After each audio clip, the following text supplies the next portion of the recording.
بسم اللہ الرحمن الرحیم۔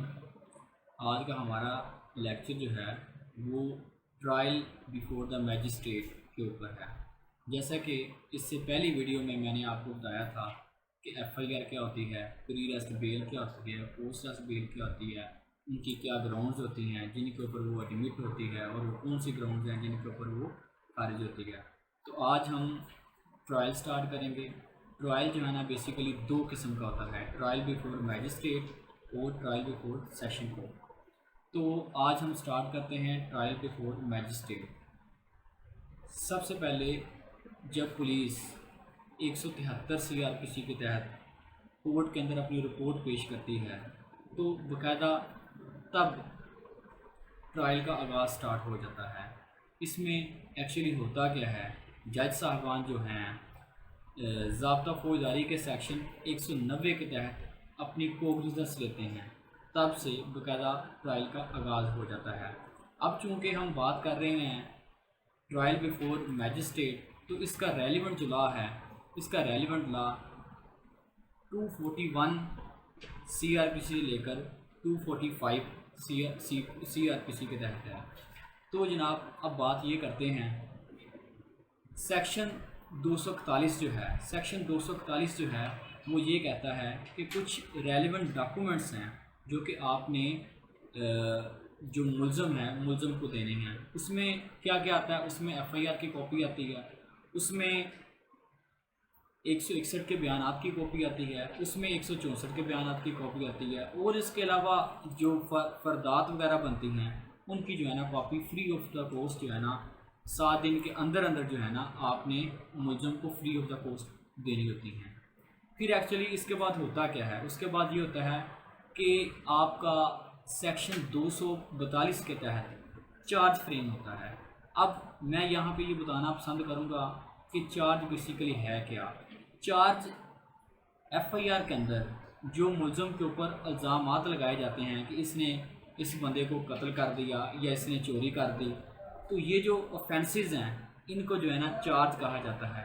اب ہمارا کویشچن یہ پیدا ہوتا ہے کہ جناب یہ چارج فریم کیسے کیا جاتا ہے، چارج کیسے فریم کیا جاتا ہے، میجسٹریٹ چارج کیسے فریم کرتا ہے۔ تو جناب وہ ملزم اس کے سامنے ہوتا ہے اور وہ بتاتا ہے، سب سے پہلے ملزم کا نام لیتا ہے، تھانے کا نام لیتا ہے، جگہ کا نام لیتا ہے، وقت کا نام لیتا ہے، اور سیکشن کا نام لیتا ہے، اور اس کی پنشمنٹ بتاتا ہے، اور کہتا ہے کہ یہ جناب آپ نے جرم سرزد کیا ہے۔ پھر اس کے بعد اگر 2 یا 2 سے زیادہ اس طرح کے offenses ہیں تو وہ باری باری اسی ترتیب سے جو ہے نا وہ اس کے سامنے بیان کرے گا۔ بیان کرنے کے بعد کیا کرے گا، بیان کرنے کے بعد جو ہے نا وہ ملزم کی جو ہے نا ایک اسٹیٹمنٹ جو ہے، اسٹیٹمنٹ وداؤٹ اوتھ جو ہے نا لی جاتی ہے۔ اس میں جناب وہ سب سے پہلے کویشچن یہ پوچھتا ہے کہ جناب کیا آپ نے یہ جو میں نے چارج فریم کیا ہے کیا آپ نے سن لیا ہے، سمجھ لیا ہے، یہ پہلا سوال ہوتا ہے۔ تو ملزم عام طور پہ یہ کہتا ہے جی میں نے سن لیا، ٹھیک ہے۔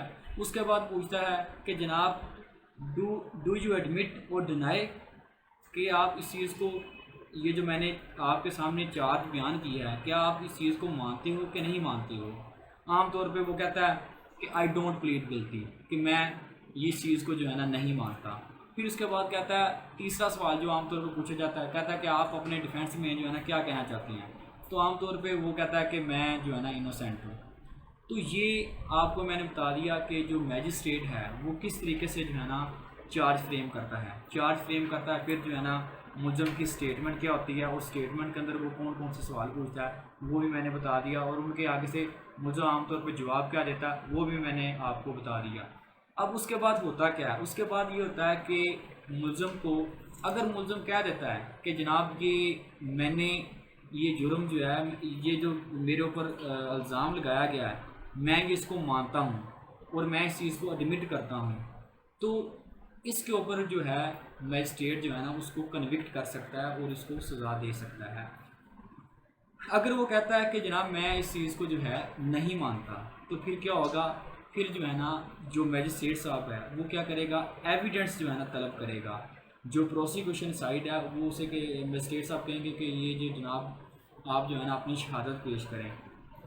تو ایویڈنس میں کیا ہوتا ہے؟ ایویڈنس میں یہ ہوتا ہے کہ جناب آپ کا سب سے پہلے جو ہے نا ایگزامینیشن ان چیف ہوتا ہے، گواہان آتے ہیں، اپنا جو ہے نا کورٹ کے سامنے اپنا بیان ریکارڈ کرواتے ہیں، پھر اس کے بعد جو ہے جو ملزم کا وکیل ہے وہ کیا کرتا ہے، ان بیانات کے اوپر ان گواہان سے کراس ایگزامینیشن کرتا ہے۔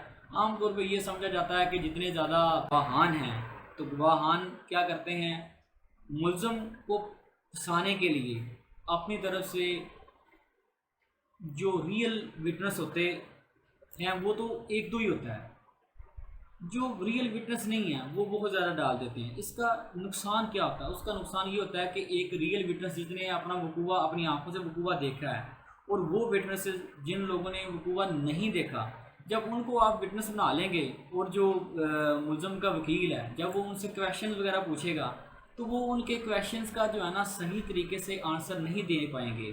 اگر دیں گے بھی تو ایک کیا کہہ رہا ہوگا، دوسرا کیا کہہ رہا ہوگا، تو الٹیمیٹلی اس چیز کا فائدہ کس کو ہوگا؟ الٹیمیٹلی اس چیز کا جو فائدہ ہے وہ ملزم کو ہوگا۔ یہاں پہ یہ سمجھا جاتا ہے کہ جتنے زیادہ آپ گواہان جو ہے نا شامل کریں گے اس سے آپ کا کیس اسٹرانگ ہوگا، ایسا بالکل نہیں ہے۔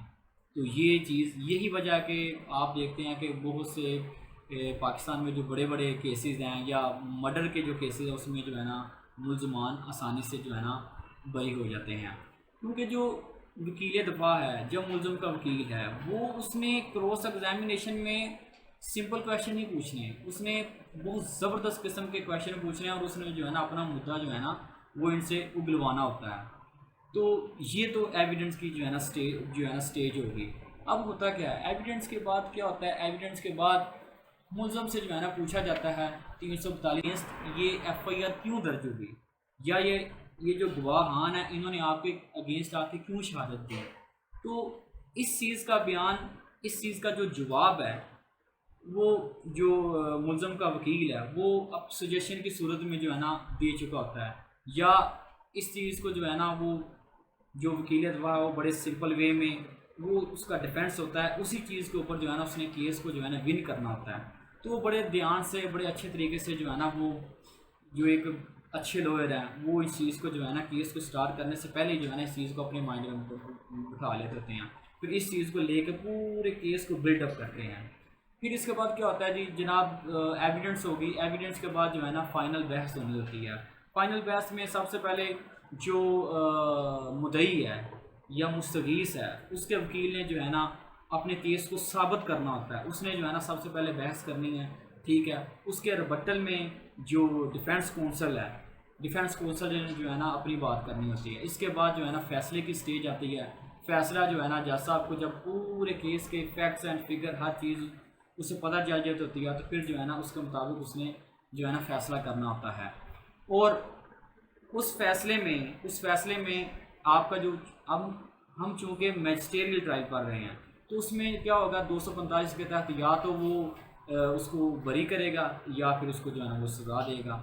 تو اس کے بعد جو ہے نا آپ کے پاس اگر اس کو آپ کے جو ملزم ہیں، آپ کا جو کلائنٹ ہے، اگر اس کو سزا ہو جاتی ہے تو کیا ہوگا، آپ کے پاس جو ہے نا آگے سیشن کورٹ ہے، پھر ہائی کورٹ ہے، پھر آگے سپریم کورٹ ہے، وہاں تک کہ آپ کے پاس جو ہے نا ریمیڈی اویلیبل ہے۔ تو یہ آج کا جو ابھی میں نے آپ کو بتایا یہ ٹرائل بیفور میجسٹریٹ ہے۔ میں نے بہت کوشش کی ہے کہ سمپل ورڈز میں آپ کو بتاؤں، تو آئی ہوپ سو کہ آپ کو سمجھ آئی ہوگی۔ اگر بعض بات آپ کو کچھ چیزوں میں کلیئرٹی نہیں ہوتی تو آپ جو ہے ان باکس میں یا آپ جو ہے نا کمنٹس میں لکھ سکتے ہیں، تو وہاں پہ جو ہے ایڈمن وغیرہ یا میں اس کا آنسر کر دیا کریں گے۔ تو نیکسٹ ویڈیو میں جو ٹرائل بیفور سیشن ہے، سیشن کورس، وہ میں آپ کو بتاؤں گا۔ تو تب تک کے لیے اللہ حافظ، اپنا بہت سا خیال رکھیے گا۔ Thank you so much.